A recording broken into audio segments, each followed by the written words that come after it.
Mensagem do livro Por que tarda o pleno avivamento, de Leonard Ravenhill, uma obra publicada pela editora Betânia. Capítulo 4. Onde estão os Elias de Deus?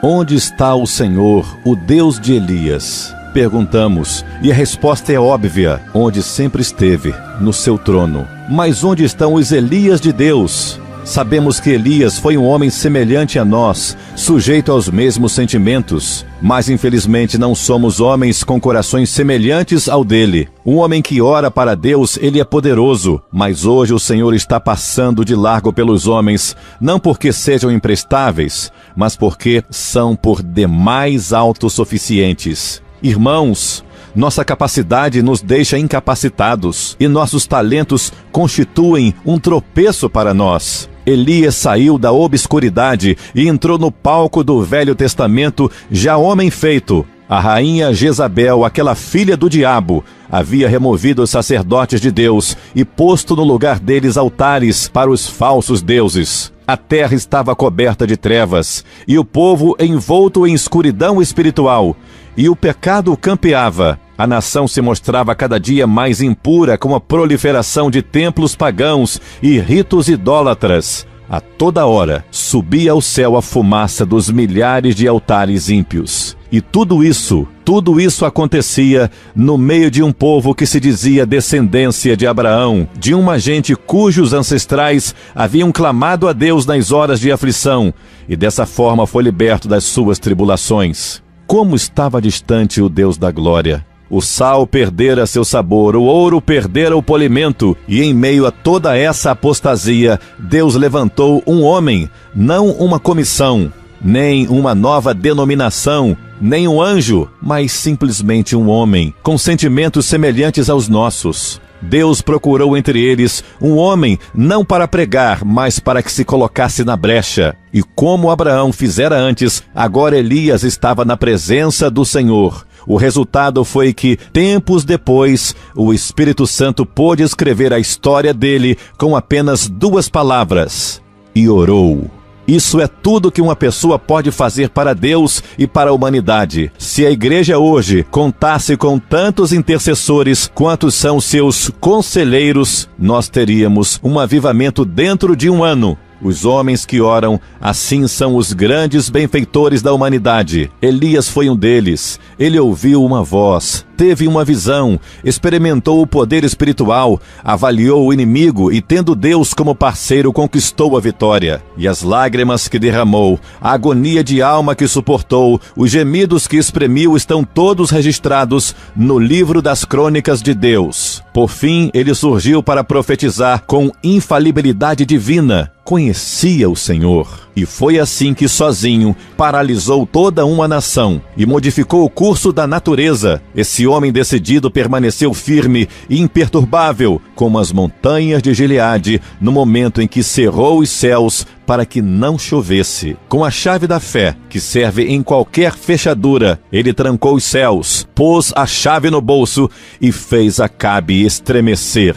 E embora seja glorioso o fato de Deus poder usar um homem, ainda mais glorioso é ele ser atendido por Deus. Se um homem de Deus se puser a gemer no Espírito, Deus clamará: deixa-me ir.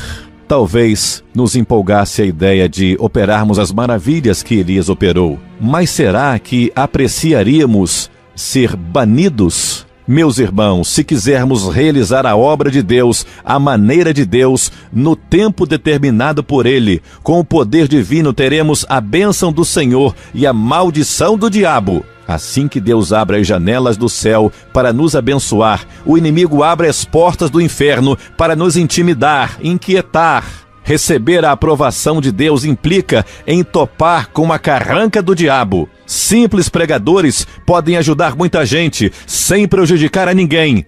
Mas os profetas de Deus agitam a todos ao mesmo tempo, que deixam o diabo louco. O pregador talvez agrade ao povo. Um profeta o contrariará. O homem que se mostra descompromissado, inspirado e cheio de Deus está sujeito a ser taxado de impatriota por censurar os pecados de sua nação, ou sem caridade, porque sua língua é como espada de dois gumes, ou desequilibrado, porque o peso da opinião da maioria dos pregadores é contrária a ele. O mero pregador é aclamado, o profeta de Deus, ele é perseguido.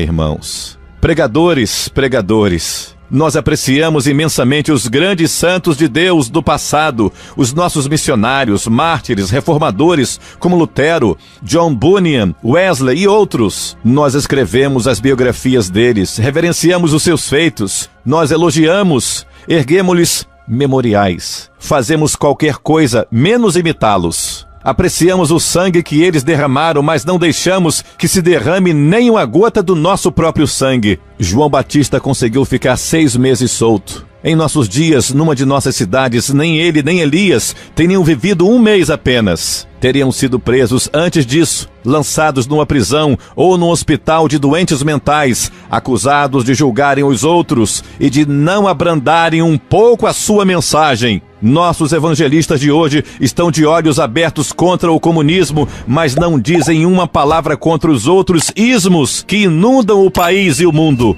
Será que não existe um mensageiro hoje, cheio do Espírito Santo, revestido de toda a armadura de Deus, para denunciar o inimigo com toda a autoridade? Meus irmãos, somente a oração poderá manter acesa a chama de nosso coração e conservar nossos olhos fixos na visão. Esse Elias que tinha um vulcão no coração e uma voz de trovão surgiu no cenário do reino justo, numa época bem parecida com essa que nós estamos vivendo.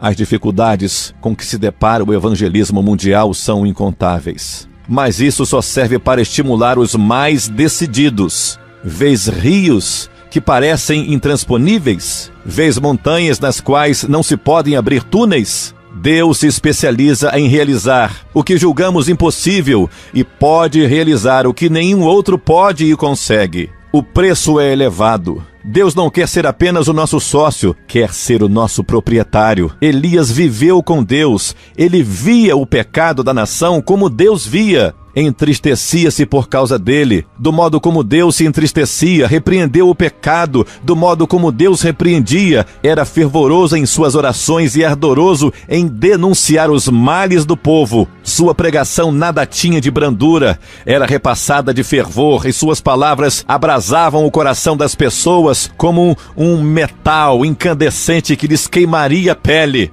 Mas o Senhor firma os passos do homem bom, e no seu caminho se compraz. Salmo 37, 23. E então Deus orientou Elias. Primeiro disse-lhe, esconde-te. Depois, vai, apresenta-te. Seria errado esconder-nos quando deveríamos estar repreendendo reis em nome do Senhor, assim como seria errado pregar quando o Espírito nos conclama a esperar no Senhor? Precisamos aprender a mesma lição que Davi. Somente em Deus, ó minha alma, espera silenciosa. Salmo 62, 5. Qual de nós teria coragem de pedir a Deus para remover todas as suas muletas? Os caminhos de Deus não são os nossos caminhos. Os caminhos dele são inescrutáveis, mas ele os revela a nós pelo seu Santo Espírito.